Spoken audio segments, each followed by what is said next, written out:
Hello everyone, nubkeks here. Welcome back to Nub Raids. Today I am going to be pulling some shards for the Emic Trunkheart fusion. First of all, we're going to break down, I think, some of the scary enough things that are happening with this one. So first of all, obviously, let's look at the Summon Rush event, where the epic fragments are coming in at 3,000 points.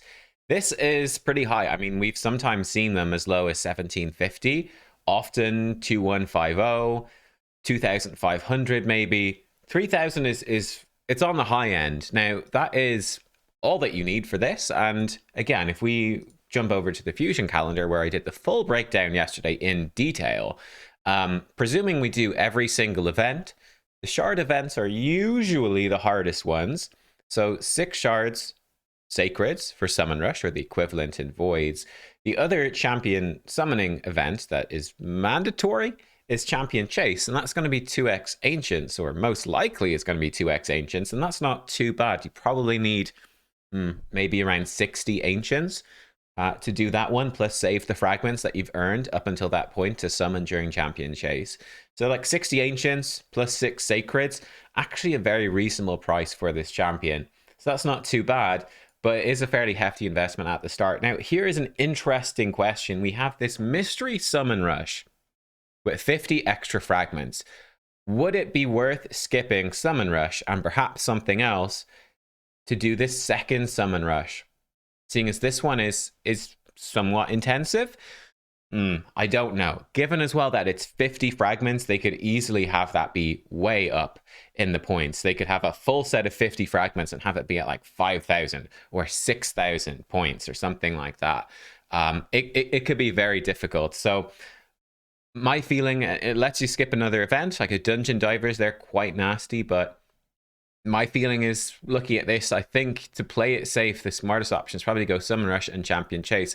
Now, it might mean you miss out on potentially a very good event here Tuesday, Wednesday next week. What could it be? It's a summon rush. They might do a Michinaki style summon rush, like a 10,000 summon rush points for a legendary champion. That could be something they could do. They could do a guaranteed champion. Or, seeing as the Hydra Clash is going live, it could be something as simple as just like 10x Nekmothar. You know, it could be not really that exciting at all. It's hard to say. So yeah, let me know. What do you think it's likely to be? And what is your plan with shards? For me, I am planning very specifically around shards. These are how many shards I have right now. So I would be saying at least 110 void shards for a void legendary, and preferably 20 sacreds for a sacred legendary if they're to do a guaranteed or summon rush. So I'm actually going to be going slightly short on that, but the way I'm looking at it is, for me personally, hopefully you're in a similar spot, being able to do Doom Tower hard, maybe at least some of it if you're end game. There's 2 sacreds up here that I am going to be able to get, and then I'm very close on my monthly to another sacred, plus a few days of clan boss. I'm hoping that's going to build me back up to the 20 sacreds. Plus I could, I'm totally fine with coming in here and like buying the monthly pack, or buying, well, this will be gone. I'm not going to buy this. There is a summer shard pack that looks pretty good, like $20. Get a sacred there. So I could get up to 20 sacreds, I think, for next week if I needed to, if there is an amazing guaranteed event. But I don't know. And that's because, I can totally spend money for a shard pull video because, the video earns it back. Look, anyway, enough babbling. Let's actually pull for this. Actually, one more. Am I allowed one more babble? One more babble. This Dungeon Divers event is brutal. I would say if you are going to do extra, for me, I'm definitely looking at Dungeon Divers events to skip. I actually had someone ask me on my Discord, do you have any sneaky Dungeon Diver tips for Dungeon Divers? No, there's no tips. There's no sneaky way to do this, really. It's literally just a grind. You just have to grind. I am not quite halfway to this epic. We're at 1651.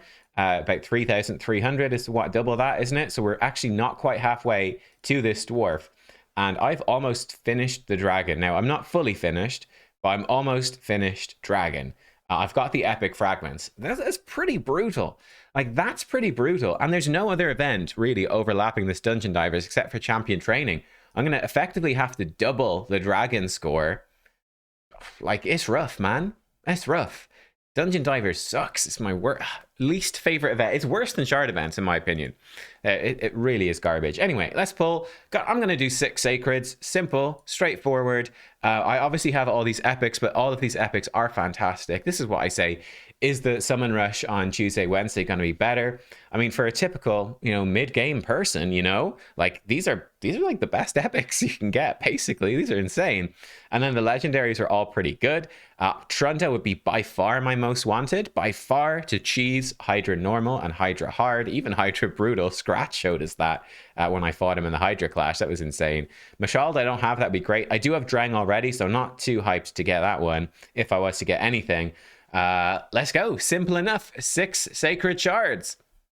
Again, it's not a bad cost for a fusion. 6 sacreds plus 60 ancients to get effectively a legendary. Yeah, there's a whole bunch of other grinding, but that doesn't cost you, you're not down on it. It's just sort of forcing you to spend your resources in a particular area. But like running a bunch of dragon or running a bunch of fire knight, like you're gonna get gear drops and silver and stuff. You're getting stuff out of that. Sanguinia, not interested. It bothers me the different colors of red that clash together in her clothes. Phoenix, actually a really good champion. I was chatting to YST recently. I think it was during a video, and he was saying that he really slept on Phoenix. And that Phoenix is way better than he thought. This A1 hits so hard.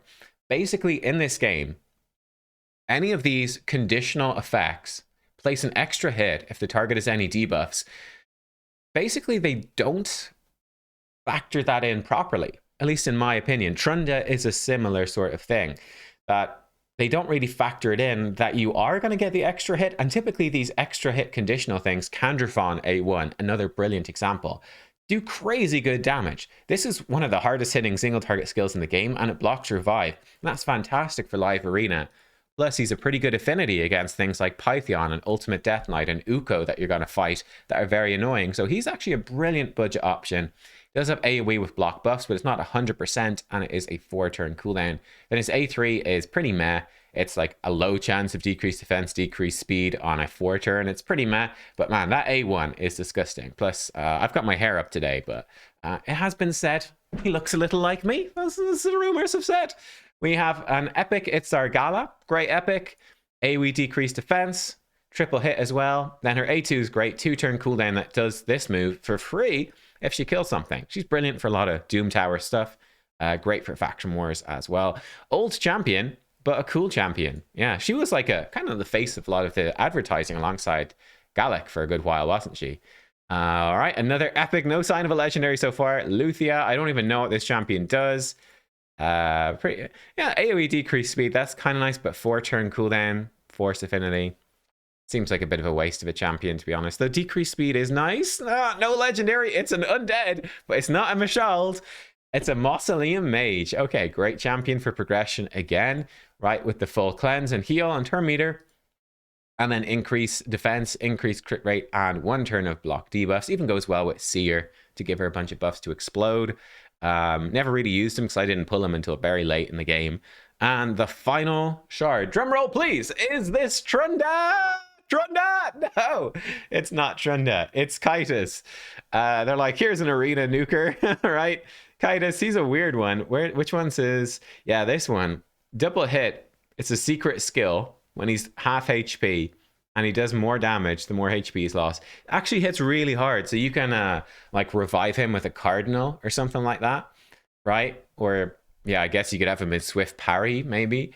And yeah, it actually nukes pretty hard. He also provides his own increased attack. So that's kind of cool. Attack will be critical if that's pretty bad. But it gives him increased attack, which is nice. He could be a nice, again, budget option for Arena. Spirit Affinity that people really wouldn't expect. For like live arena, could really catch people by surprise with the Kitus. He's a fun one. And that is it. No Trunda for me. Nothing good for me. I actually have lots of champions to book up. Like in my list, I wouldn't mind booking up an Alsgore. That would be fun.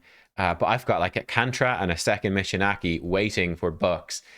So, that's sort of the thing for me right now. But that is Summon Rush done for me. Like I said, it is fairly expensive, but for a Void Legendary champion, I think it's definitely worth it. Although I'm not expecting to use Emic anywhere right now. I think it's worth having. Void legendaries are so rare, might never get him again. And as a content creator especially, why would I not get this champion at such a low shard cost? If he was ever relevant for videos and stuff in the future, I would be absolutely kicking myself. So, but yeah, I mean, for someone that's really tight on shards and stuff like that, is he worth going for? Actually, I don't know. I've been underwhelmed by Emic, to be honest. He's obviously a brilliant champion for clan boss, obviously, but outside of clan boss, demon lord, is he that worth? I definitely wouldn't be giving him 5s across the board personally, but there we go. Let me know what you think. Let me know what you expect next week on Tuesday, Wednesday, this Summon Rush. What are you expecting? What are you expecting? Oh man, I don't know. I'm gonna say, yeah, I could see it being a guaranteed for, like, again, the 10k Summon Rush points or something like that. That's probably my bet. Or 10x neck both are. Guys, thanks for watching. I'll catch you all soon. Goodbye.